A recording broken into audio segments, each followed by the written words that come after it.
찬송가 324장입니다. 찬송가 324장입니다. 예수 나를 오라네, 예수 나를 오라네. 어디든지 주를 따라 주와 같이 가려네. 주의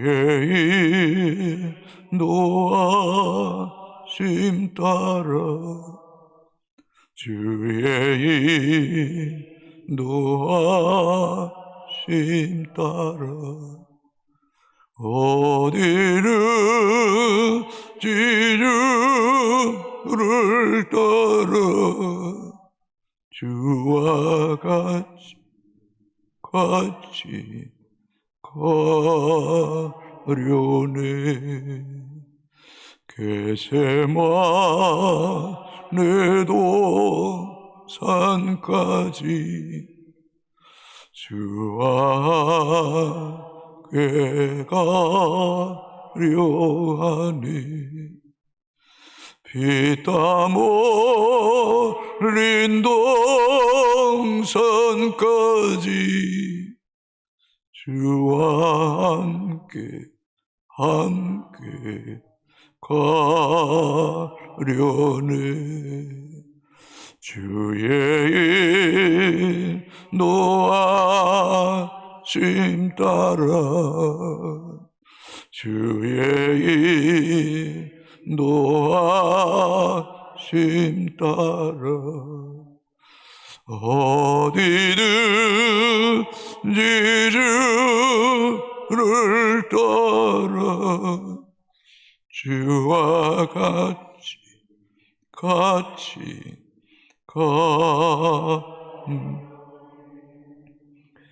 심판하실 자리까지 주와 함께 가려하네.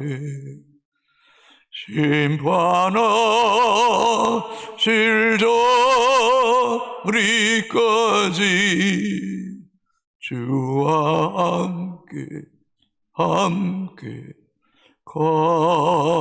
가려네. 주의 인도하심 따라 주의 인도하심 따라 어디든지 주를 따라 주와 같이 가려네. 주가 크신 은혜 내려 나를 항상 돌보시고 크신 영광 보여주며 나와 함께 가시네. 주의 인도하심 따라 주의 인도하심 따라 어디든지 주를 따라 주와 같이 가려네. 아멘. 하나님 말씀 고린도전서 11장 17절에서 26절까지 교독하시겠습니다. 내가 명하는 이 일을 너희를 칭찬하지 아니하나니 이는 너희 모임이 유익이 못되고 도리어 해로움이라.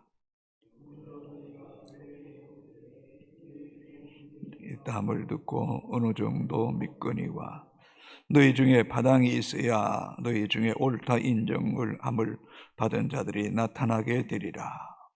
즉 너희가 함께 모여서 주의 만찬을 먹을 수 없으니 이는 먹을 때에 각각 자기의 만찬을 먼저 갖다 먹으므로 어떤 사람은 시장하고 어떤 사람은 취함이라. 먹고 마실 집이 없느냐. 너희가 하나님의 교회를 업신여기고 빈궁한 자를 부끄럽게 하느냐. 내가 너희에게 무슨 말을 하랴. 너희를 칭찬하라. 이것으로는 칭찬하지 않노라. 내가 너에게 전한 것은 주께 받은 것이니 곧 주 예수께서 잡히시던 밤에 떡을 가지사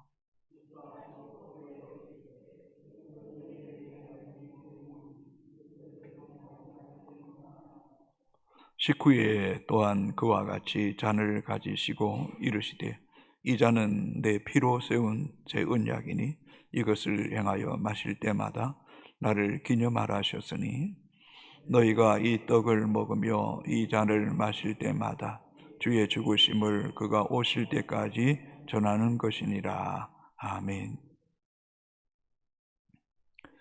기독교에는 두 가지 중요한 예식이 있습니다. 하나는 세례식이고 또 하나는 성찬 예식입니다. 오늘 본문은 성찬 예식에 대해서 언급하고 있습니다. 성찬 예식을 통하여 그리스도인은 그리스도와 연합, 하나됨과 동시에 또 예수 그리스도의 살과 피로 속죄함과 영원한 생명을 얻었음을 확인하는 시간입니다. 그러나 이것이 단순히 예수 그리스도와 자신의 관계로만 한정해서는 안 됩니다. 이 성찬에 참여하는 자는 그리스도의 제자로서 사람들과 화목하고 또 서로 사랑하며 이게 축복의 통로가 되고 복음의 통로가 되는 본을 보여야 될 책임이 있습니다. 그래서 한국교회 초창기에는 성도가 세례를 받고 성찬에 참여함에도 불구하고 십계명을 범하거나 또 자녀가 하나님 앞에 큰 죄를 범했을 때는 교회가 치리합니다. 그 치리 가운데 첫 번째 치리가 수찬정지입니다. 잔을 직분자가 나눠서도 안 되고 또 성도가 그 성찬에 참여를 못하게 하는 겁니다. 그 행위가 바르지 못하고 또 유익되지 못했기 때문이라는 것입니다. 이러한 것이 우리에게 무엇을 말해줍니까? 주의 성찬에 참여한 자는 성찬에 참여한 주의 자녀답게 믿음으로 경건하게 더 잘 살아야 된다는 겁니다. 성찬에 참여한 자에게 책임이 있다는 것을 말씀하고 있습니다. 그런데 오늘 본문을 보게 되면 이 고린도 교회가 이 성찬에 참여하지만은 주님 보시기에 너무 유익하지 못한 거예요. 그래서 좋지 않다, 좋지 못하도다, 유익하지 못하다, 해롭다, 파당을 짓는다라고 그렇게 바울이 아주 단호하게 책망합니다. 17절, 18절입니다. 내가 명하여 이 일에 너희를 칭찬하지 아니하나니 이는 너희 모임이 유익이 못되고 도리어 해로움이라. 먼저 너희가 교회에 모일 때에 너희 중에 분쟁이 있다함을 듣고 어느 정도 믿거니와. 칭찬할 수 없다, 유익하지 못하다, 해롭다, 분쟁이 있다, 이해할 수 없다는 겁니다.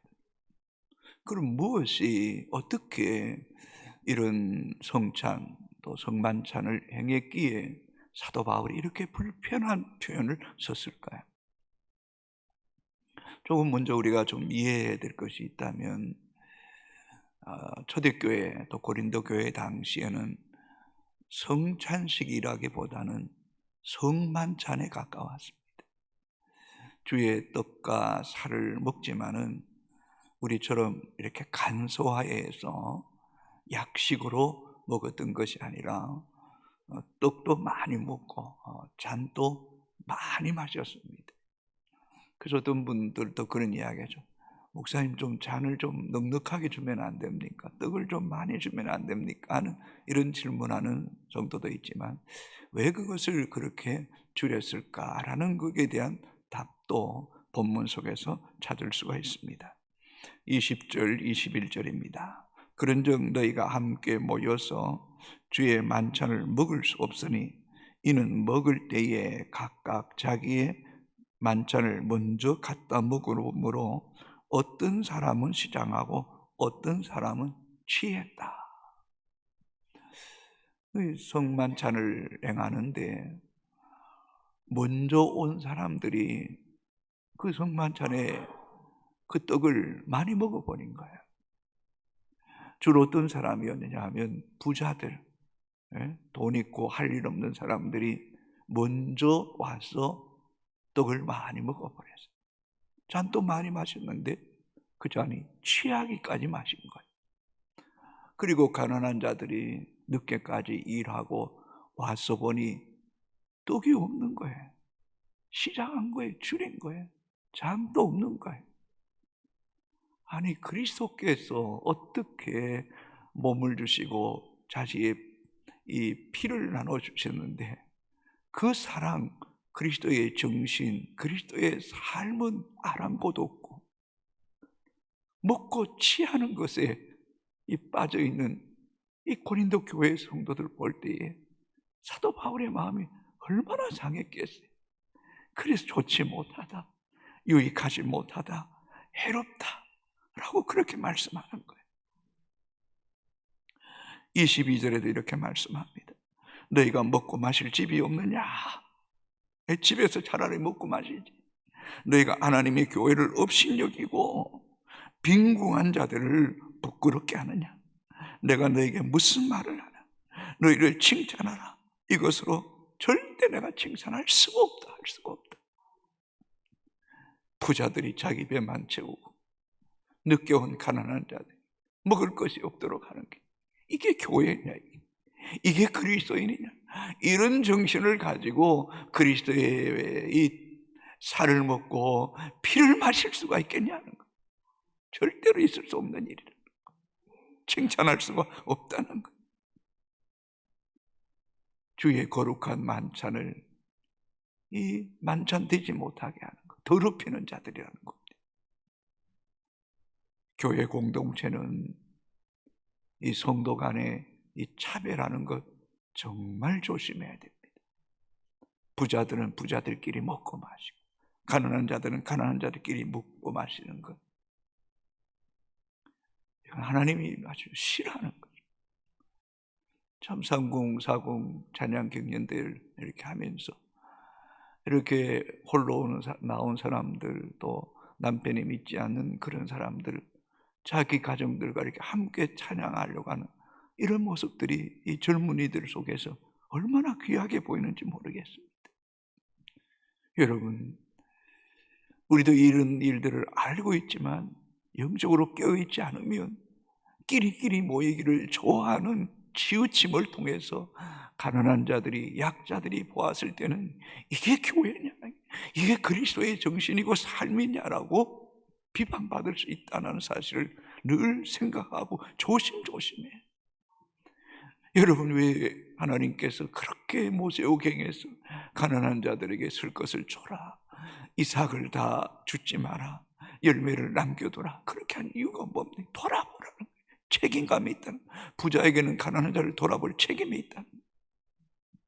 예수님께서 그 하나님과 동등됨을 취할 것으로 여기지 아니하시고 자기를 비워서 종행체를 입으시고 피천한 말구에까지 내려오시고 십자가에 죽기까지 복종하신 것이 무엇 때문입니까? 예수님께서 그 당시에 정죄하는 대상이 세리의 집에서 식사하셨던 이유가 뭘까? 베다니 빈민촌에서 함께 거하고 그들과 친구처럼 지냈던 그것이 우리에게 무엇을 말씀해 줍니까? 부자에게는 높은 자는 가난한 자를 돌아보고 선대하는 그것이 아름다움이고 그것이 그리스도의 마음이라는 사실을 우리는 늘 잊지 않고 영적으로 깨어있게 되기를 주의 이름으로 축복합니다. 사도 바울이 늘 유대인에겐 유대인에게, 이방인은 이방인, 할례 없는 자에게는 할례 없는 자에게, 할례 있는 자에게는 할례 있는 자같이 그리스도인은 다양성 속에서도 생명을 존중히 여기는 마음이 우리 안에 떠나지 않게 되기를 주님의 이름으로 소망합니다. 그러면서 바울은 다시 한 번 더 성찬의 의미를 재조명시켜 줍니다.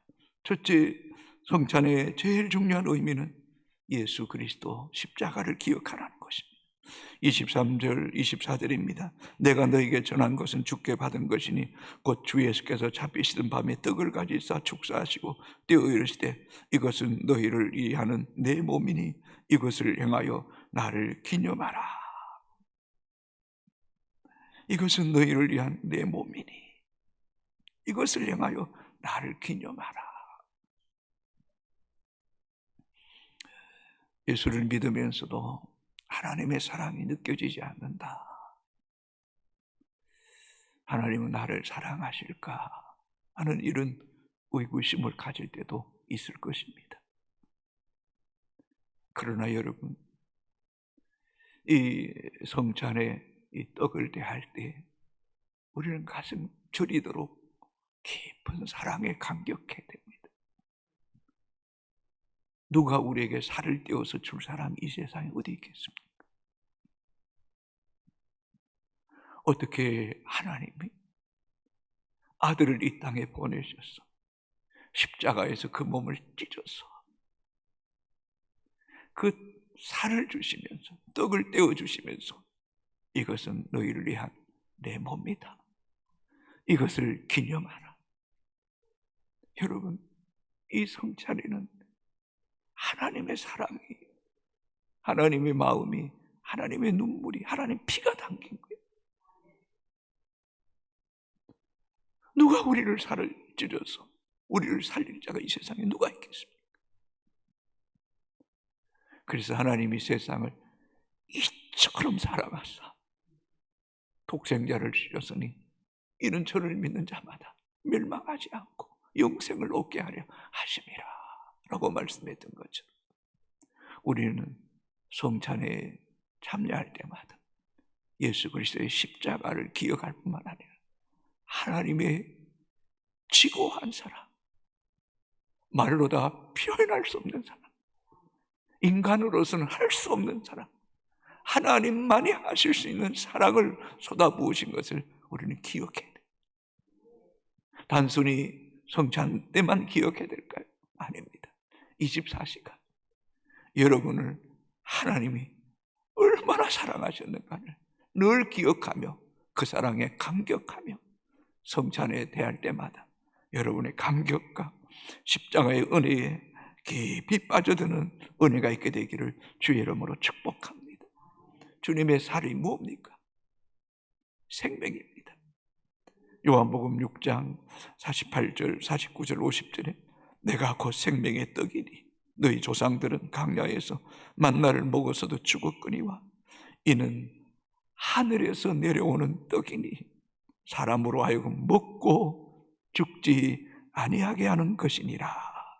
아멘입니까? 하늘로부터 오신 아담은 흙에서 와서 우리로 하여금 범죄케 함을 통하여 흙으로 돌아가겠지만 예수 그리스도는 하늘로부터 오셔서 그 떡, 생명의 떡을 먹는 자는 죽어도 다시 살아 천국 백성 되게 하신 줄로 믿습니다. 두 번째 성찬은 예수 그리스도가 참된 양식이며 음료라는 것입니다. 여러분, 이 세상에 많은 음식이 있습니다. 아무리 맛있는 음식을 먹어도 이렇게 어느 정도 배부르면 음식의 맛이 나지 않습니다. 또 시간 지나면 다 화장실에 가서 배설물이 되고 말 겁니다. 이 세상의 음료도 마찬가지입니다. 다 마셔도 또 가르고 목마릅니다. 이 세상의 것은 다 한계가 있는 거죠. 그러나 정말 우리 한번 곰곰이 생각해 봅시다. 예수 그리스도께로 더 깊이 나가면 나갈수록 마르지 않는 삶이잖아요. 그분이 주시는 이 생명의 양식은 얼마나 깊고 깊은지. 다만 우리가 얕은 물가에 있어서 그것을 더 깊이 못 느낄 뿐이지, 더 깊은 은혜의 바다로 한번 헤엄쳐 들어가 보십시오. 영혼에 대한 더 깊은 목마름을 가지고 예수 그리스도께로 더 깊이 나가 보십시오. 어떻게 수가성 여인이 그렇게 6번이나 이 남자를 만났지만 내 남편이라 생각 들지 않는 그 여인이 예수 그리스도를 만나서 얼마나 기뻤으면 물동이를 버려두고 동네에 뛰어들어가 메시아를 만났다고 말했겠습니까? 아니, 삭개오가 돈이면 다 해결될 줄 생각했는데 어떻게 예수님을 자신의 집에 모시고 얼마나 좋았던지. 내 소유의 절반을 팔아서 가난한 자에게 주고 내가 네 것을 퇴색에 빼앗았으면 내가 4배나 갚겠다고 말씀했겠습니까? 사는 성도 여러분, 이 새벽에 다시 한 번 더 고백합시다. 예수 그리스도만이 참된 양식이요 영원한 생수가 되시는 줄로 믿습니까, 여러분?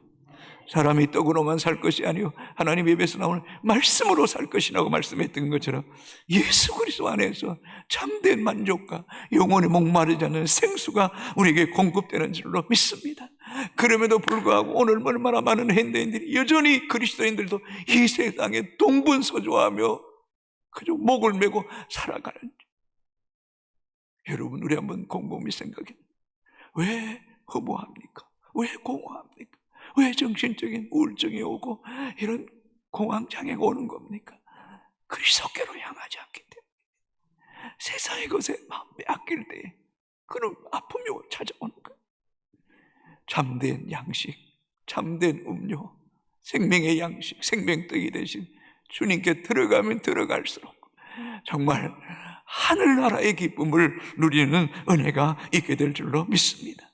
그래서 요한복음 6장 55절 56절에 내 살은 참된 양식이요 내 피는 참된 음료로다.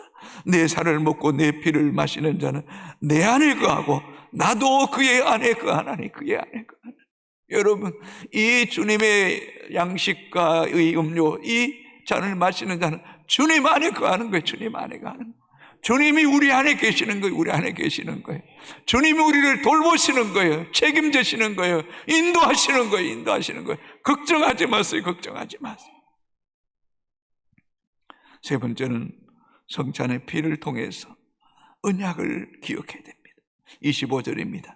식후에 또한 그와 같이 잔을 가지시고 이르시되 이 잔은 내 피로 세운 새 언약이니 이것을 행하여 마실 때마다 나를 기념하라 하셨으니. 신구약 성경을 쥐어짜면 붉은 피가 흐른다 그랬잖아요. 구약에는 짐승의 피가 흐르고 신약에는 예수의 피가 흐르죠. 여러분, 하나님과 우리와 맺은 언약은 피의 언약입니다. 피의 언약. 창세기 15장에 아브라함이 하나님과 언약을 맺을 때 짐승의 사체를 찢어놓고 그곳을 지나가잖아요. 이 언약을 파괴하는 자는 찢어질 거라는 거, 죽을 거라.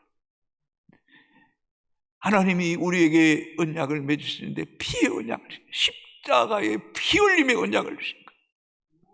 무엇을 이야기합니까? 내가 아들을 버리시면서까지 내가 너희를 사랑한다. 너희는 내 백성이다. 나는 너희 하나님이다. 내가 너희를 깨끗했다. 내가 너희를 속죄함으로 영원한 생명을 주었다는 것. 이게 피의 언약이에요. 생각할수록 누가 우리가 피의 언약을 맺을 수 있겠습니까? 피는 뭡니까? 생명입니다. 생명. 피 흘림이 없은 즉 사함이 없고 그 피는 생명이기 때문에 이 피의 언약에 참여하는 우리는 하나님의 백성이에요. 하나님의 백성. 하나님이 여러분의 하나님이 되시겠다고 약속하신 거예요. 그래서 히브리서 8장 10절에 또 주께서 이르시되 그날 후에 내가 이스라엘 집과 맺은 언약은 이것이니 내 법을 그들의 생각에 두고 그들의 마음에 이것을 기억하라. 나는 그들의 하나님이 되고 그들은 내게 백성이 되리라. 여러분, 하나님 백성입니다. 하나님이 여러분의 하나님이십니다. 그 하나님은 변함이 없으십니다. 그 하나님은 영원하십니다. 한결같이 우리를 사랑하십니다. 책임지시는 분입니다. 우리의 영혼까지 책임지시는 분. 그 하나님을 신뢰하십시오. 그 믿음 안에 쑥 들어가십시오. 그럴 때 참된 양식, 참된 음료가 우리 영혼 속에 끊이지 않게 하시는 은혜가 있게 될 줄로 믿습니다. 26절 같이 읽습니다. 너희가 이 떡을 먹으며 이 잔을 마실 때마다 주의 죽으심을 그가 오실 때까지 전하는 것이니라. 기억하고 하나님이 나를 사랑하심과 함께 하심을 믿고 또 다시 오실 것을 믿고 예수 그리스도의 죽으심과 다시 오심의 복음의 증인으로 살아가기를 평생 결단하는 이 새벽이 되기를 주님의 이름으로 축복합니다. 오 하나님, 감사합니다. 나 같은 못난 인간 살리시려 하나밖에 없는 아들을 그 끔찍한 십자가에 못 박으시고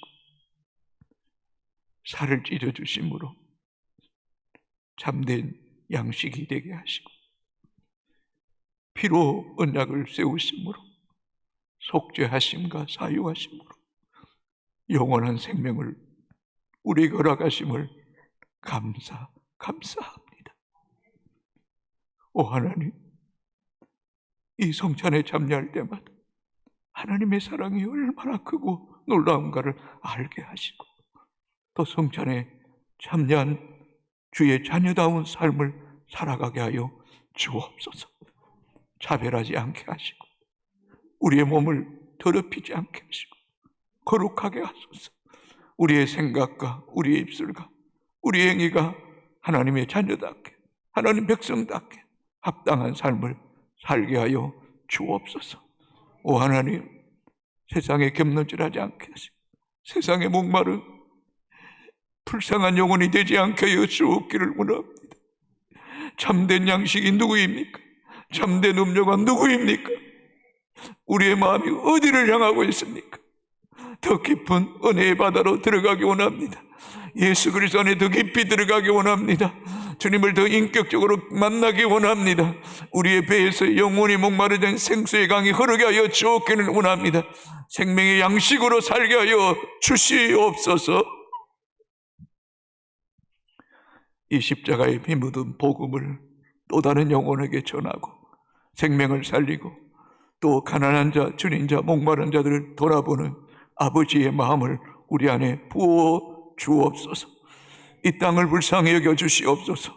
동성애를 막아 주시옵시고 악한 자들 그들 스스로 깨에 무너지게 하여 주옵시고 얼마나 어리석고 패역한 짓인가를 알게 하여 주옵기를 원하옵고 기도합니다. 전쟁 가운데 있는 우크라이나를 불쌍히 여겨 주시고 하루속히 전쟁이 종식되게 하시고 세계가 안정을 찾게 하여 주옵소서. 경제적 안정도 회복되게 하여 주옵소서. 오 하나님, 선교사들을 강하게 하소서. 담대하게 하소서. 모든 민족 모든 족속들이 주께로 돌아오는 역사가 있게 하시고 하나님, 전 세계 모든 교회가 깨어있게 하시고 강단이 살아있게 하시고 참된 예배자가 되게 하시고 시대적 사명을 감당하게 하여 주옵소서. 이 하루도 주의 사랑에 감격하여 주의 잔과 떡에 참여한 다운 그런 믿음의 삶을 살아가며 화평하며 사랑하며 복음의 통로로 살게 하여 주옵소서. 예수님 이름으로 기도합니다. 아멘. 하늘에 계신 우리 아버지, 아버지의 이름을 거룩하게 하시며 아버지의 나라가 오게 하시며 아버지의 뜻이 하늘에서와 같이 땅에서도 이루어지게 하소서. 오늘 우리에게 일용할 양식을 주시고 우리가 우리에게 잘못한 사람을 용서하여 준 것 같이 우리 죄를 용서하여 주시고 우리를 시험에 빠지지 않게 하시고 악에서 구하소서. 나라와 권능과 영광이 영원히 아버지의 것입니다. 아멘.